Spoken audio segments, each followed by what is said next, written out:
morning, dadalhin namin sa inyo ang pinaka-updated at reliable na showbiz news. Una rito, isang nakatutuwang pangyayari ang naganap recently lang sa Philippine premiere ng much-anticipated Hollywood sequel na Freakier Friday. Dahil isa sa mga bida na naturang pelikula ay walang iba kundi ang Filipino-Canadian actor na si Manny Jacinto na proud sa kanyang pinanggalingan.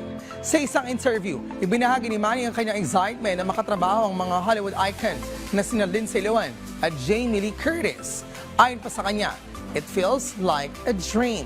Sa pelikula, ginagampanan niya ang papel ni Eric Davis, isang hot chef at single dad, love interest ni Anna na ginagampanan naman ni Lindsay.